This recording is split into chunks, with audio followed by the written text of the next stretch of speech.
Bueno, vamos con Leonardo Pineda. Él es analista político en Honduras. Leonardo, te saludamos de la Ciudad de México. Mucho gusto, Oscar. Un placer estar con ustedes. Oye, ¿está cerradísimo esto o qué? Sí, está muy cerrado. Realmente ahorita estaba haciendo una revisión de la diferencia que tienen los dos candidatos que tienen posibilidades y apenas son 14.500 votos de diferencia. No llega ni al medio por ciento de la votación, ¿verdad? Entre el candidato Nasri Asfuras habla, que es el candidato de derecha, y el candidato Salvador Narrala, que es el candidato también de derecha, pero es un poco más de centro. Y desde tu perspectiva, ¿será por décimas que se gane? Yo creo que al final va a ser 1 o 2 puntos la diferencia entre uno y otro. No va a ser mucho en realidad. Algunos están hablando que va a ser entre 20.000 y 50.000 votos la diferencia del gane entre los dos. Todavía quedan algunos territorios con alguna carga electoral bastante grande que no han entrado al sistema, y además también hay algunas actas, aproximadamente unas 2.000 actas de todo el país que están con lo que se conoce como inconsistencias, que va a haber que revisarlas bien para ver si alguien no quiso aprovecharse pues y inflar la votación, que también hay que revisarlas. Entonces eso puede levantar a uno de los dos, 1 o 2 puntos. Oye, ¿cómo definirías a cada uno? Bueno, Salvador Narrala es cuarta vez que intenta ser presidente. Lo intentó primero con un partido que fundó él, que se llamaba el Partido Anticorrupción. Luego lo intentó en una alianza con el Partido Libertad de Refundación, que por cierto es el que está en el poder en este momento y no tiene posibilidades, que es el partido de izquierda, ¿verdad?, de retomar el poder. Ellos ya definitivamente ya salieron de la contienda. Luego se volvió a aliar con el Partido Libertad de Fundación, ¿verdad? Pero esta vez con Xiomara Castro en la cabeza, y fue precisamente en la elección del 2021 que ganó Libertad de Fundación. Y ahora esta elección, ¿verdad? El 2025, que lo vuelve a intentar, pero con uno de los partidos tradicionales. Ha tenido 3 partidos políticos, en 4 serían en realidad. Partido Anticorrupción, Partido Salvador de Honduras, y ahora, ¿verdad?, Libertad de Fundación, y ahora con el Partido Liberal. Pues es un hombre muy carismático, es un hombre muy popular, es un hombre que pues se denomina a sí mismo como un outsider de la política, no el político tradicional. Y como te digo, es cuarta vez que lo intenta con 4 partidos diferentes, ¿verdad? Luego está Narria Fura, es un político de oficio, un político de carrera que tiene muchos años en la política. En el mismo partido fue alcalde de la capital de Honduras por 2 periodos consecutivos. Es una persona que, si bien es cierto, no tiene un título universitario, es una persona muy hábil para los negocios. Se ha dedicado al negocio de la construcción y a la recolección de basura, y pues ha sido muy exitoso en sus negocios, ¿verdad? Ambos, diría yo, son candidatos de derecha, como te decía, pero quizás Salvador Narrala un poco más al centro y un poco más flexible con algunas cosas, ¿verdad?, en cuanto a su ideología. Oye, ¿de qué están hartos en Honduras? ¿Por qué quieren ya el fin del régimen izquierdista?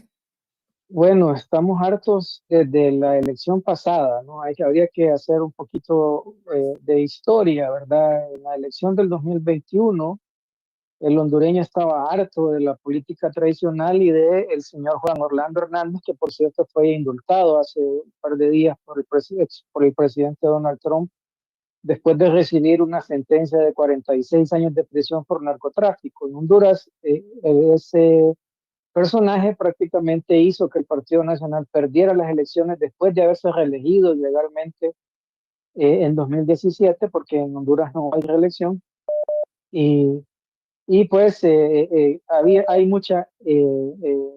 un sentimiento negativo hacia el Partido Nacional por pues esos prácticamente 12 años que estuvo Juan Orlando Hernández en el poder, ¿verdad? Y todavía prevaleció. Eso dio como resultado de que ganara, por ejemplo, el partido que está ahora en el poder, pero igual, o sea, empezaron a ver también los mismos vicios de la política, no solo en Honduras, sino en Latinoamérica, de corrupción y de relaciones con el narcotráfico. Fue muy popular cómo apareció, por ejemplo, el hermano de la esposa y expresidente Zelaya, ¿verdad? Negociando con narcotraficantes aquí en Honduras.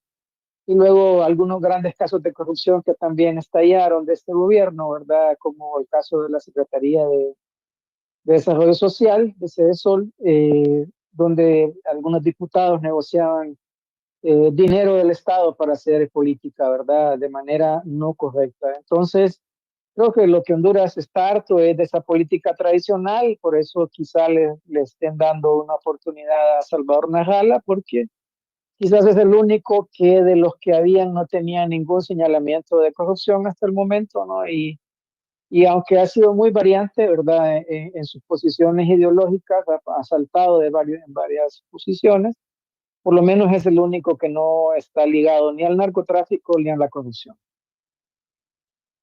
Oye, ¿cuáles son los tres principales problemas que mantienen a Honduras en una situación muy difícil? Ok, según datos de el ERI, que es, la compañía, el think tank de los jesuitas aquí en Honduras, que son personas muy serias, el equipo de reflexión, investigación y comunicación de la Compañía de Jesús, que son quizás, como te decía, los investigadores más formales que tenemos en el país. El principal problema es la falta de empleo, la parte económica, ¿no? Que se ha visto muy afectada desde un poco desde la pandemia, se podría decirse, ¿verdad? Que cayeron mucho algunas economías. Con este gobierno, por ejemplo, también, y con la caída de algunas economías en Estados Unidos, se han cerrado mucho las maquilas, que aquí es una fuente de empleo muy fuerte. Se cayeron casi 60,000 empleos en los últimos 3 años. Este gobierno también cometió un error táctico al no negociar o al no dejar, por ejemplo, vigente un tratado de libre comercio con Taiwán después de abrir relaciones comerciales con China. Eso generó que se cerraran unas 300 fincas camaroneras en el sur del país. Entonces, en resumen, creo que el tema más fuerte es el tema de empleabilidad y sostenibilidad económica. Luego está el tema de la corrupción y la desconfianza en la institucionalidad, ¿verdad? Creo que ese es el problema que no nos deja avanzar como país. Tenemos un alto grado de corrupción y unido a eso un alto grado de impunidad, ¿verdad? O sea, hay delitos que son flagrantes, que todo el mundo sabe, que todo el mundo conoce, como este que te mencionaba de una diputada negociando cheques con un ministro, ¿verdad? Para repartirlos a su militancia. Y no, parte sin novedad, la señora acaba de ser reelecta ahorita en este periodo para 4 años más, ¿verdad? Entonces, ese tipo de cosas, el pueblo hondureño lo mira como un gran problema. Y el problema de siempre, ¿no? El tema de la inseguridad, el tema que Honduras todavía sigue teniendo, a pesar de que hemos mejorado mucho, ¿verdad? Seguimos teniendo un problema de inseguridad muy grave. Además, es sumado a lo tradicional de todos los países de América Latina que tienen que ver con salud y educación, ¿verdad? ¿Pero tú crees que cualquiera de los dos candidatos se acerque al presidente Bukele para adoptar alguna estrategia que ayude en Honduras y resolver el tema de la inseguridad? Bueno, Salvador Najala ha expresado en múltiples ocasiones que él pretendería hacer algo así, ¿verdad? Acercarse al presidente Bukele y tratar de poner un poco de mano dura con algunas cosas, sobre todo con el tema de las maras y pandillas.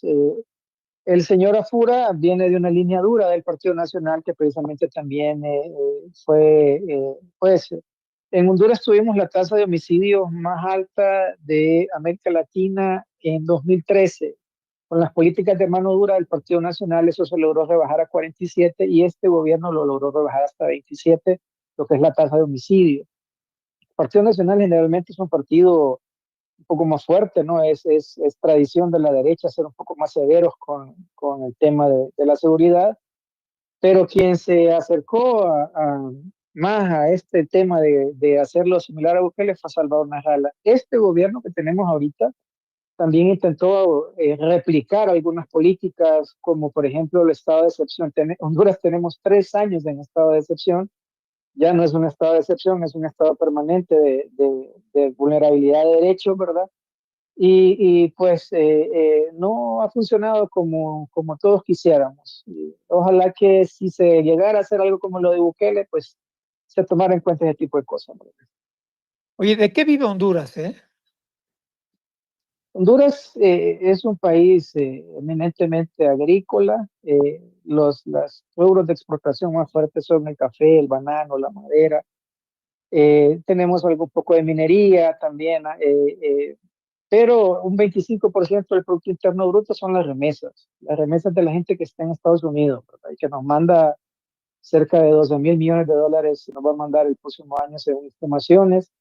Y eso es lo que realmente oxigena la economía en el país. Hay industria, igual que en cualquier país, hay comercio, igual que en cualquier país, pero lo que oxigena la economía son dólares que entran, pues, sin mayor costo es el tema de la remesa, ¿verdad? 25%, como te digo, viene de ahí.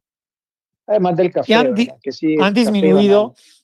han disminuido con las No, políticas de Trump? no han disminuido. Eso es un fenómeno que es un fenómeno interesante que habría que estudiarlo más detenidamente, pero no han disminuido. Lejos de eso, el año pasado que se anunciaron las medidas de Trump, más bien empezó a subir un poquito el tema de las remesas. Por algún motivo, pareciera que algunos decidieron mandar su dinero para Honduras, tratar de invertir un poco en Honduras para, por si acaso tenían que salir de Estados Unidos, ¿verdad? Entonces hubo un aumento más bien de las remesas este año. Y no han dejado de aumentar, han venido en una escala ascendente desde hace algún tiempo.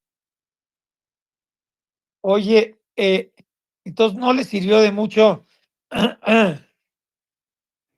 el apoyo que le dio el presidente Trump a Asfura. Sí, sí sirvió. O sea, bueno, eso fue un boomerang. ¿Y por qué digo eso? Hay dos etapas de los mensajes de Donald Trump. El primero, pues obviamente puso muy mal a la candidata Rixi Moncada, que era la candidata del oficialismo, ¿no? La candidata de la izquierda en Honduras. Pues dijo que no iba a trabajar con ella, que ella no, que pues ella estaba ligada a Nicolás Maduro y toda esta izquierda del sur de América, ¿verdad? Y la puso muy mal, pero también puso a Salvador Narrala por ahí cerca de ella y ensalzó y levantó mucho el perfil de Narra Fura. Ese fue el primer tweet, le ayudó mucho a Fura, definitivamente, ese true, no es un tweet, un true. Luego hace un segundo post en esta red social y anuncia que sí quiere trabajar con Tito Fura, pero también anuncia un indulto a Juan Orlando Hernández, ligándolo con el triunfo de Narria Fura, y eso creo que fue algo que no le jugó tan a favor, porque aquí, como te decía anteriormente, quizás uno de los sentimientos políticos negativos más fuertes de los últimos tiempos fue ese que en Honduras se conoció como el fuera Jo. O sea, ya la gente no quería tener a Juan Orlando Hernández ni nada que tuviera que ver con él, ni a su partido, ¿verdad? En Honduras. Y haber puesto a Narria Fura en un mismo mensaje junto con Orlando Hernández, cosa que Narria Fura había intentado desligarse de él a toda costa, ¿verdad? Creo que le jugó en contra. Entonces, el primer tweet sí le ayudó mucho, el segundo tweet como que no le ayudó tanto, pero en resumen, lo que hizo Donald Trump fue mucho voto que había del Partido Nacional, que iba a cruzar su voto a nivel presidencial. El voto duro del Partido Nacional creo que regresó a donde está, a su partido, ¿verdad? A no votar por otro candidato, y creo que eso fue, y eso es lo que nos tiene en este momento, pues en este nariz a nariz que están en el Consejo Nacional Electoral, ¿verdad? ¿Cuándo se sabe el resultado? Esa es una muy buena pregunta. Yo esperaría que en una semana tuviéramos ya los resultados, más o menos, ¿verdad? Porque ahorita todavía están en el conteo preliminar, lo que se conoce como la transmisión de resultados electorales preliminares, que debería haber terminado hace 3 días, ¿verdad? Pero estamos al 80%, se supone que eso debería terminar en un día, tal vez mañana estemos terminando los resultados preliminares, se marcaría una tendencia, pero por la cercanía que hay entre los dos candidatos, casi seguramente van a pedir que se haga una revisión de todo el proceso, ¿verdad?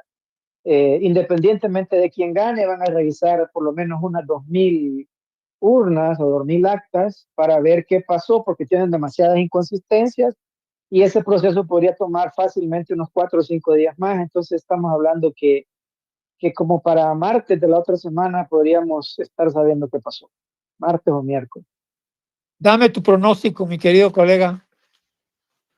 Uf, bueno, no sé realmente. Yo creo que Salvador Narra tenía una ligera ventaja desde antes. Nosotros hicimos un análisis de aproximadamente unas 18 encuestas, tanto encuestas que salieron al público como encuestas privadas, ¿verdad? Y siempre Narral estuvo 3, 4, hasta 5 puntos arriba en las encuestas. Él tenía una ligera ventaja, como te digo, esto de Trump le ayudó un poco a Narri a llegar ahí cerca, pero creo que él seguía teniendo una pequeña ventaja y arriesgándome pues a cometer un error, no me gusta hacerlo, pero creo que él va a seguir teniendo una pequeña ventaja y podría llegar a ganar por 1 o 2 puntos. ¿Quién entonces para el auditorio? ¿Quién? Salvador Narral. Leonardo Pineda, colega respetado y uno de los periodistas más influyentes en Honduras. Muchas gracias por recibir la llamada de México, ¿eh? A la orden para servirte. Un abrazo.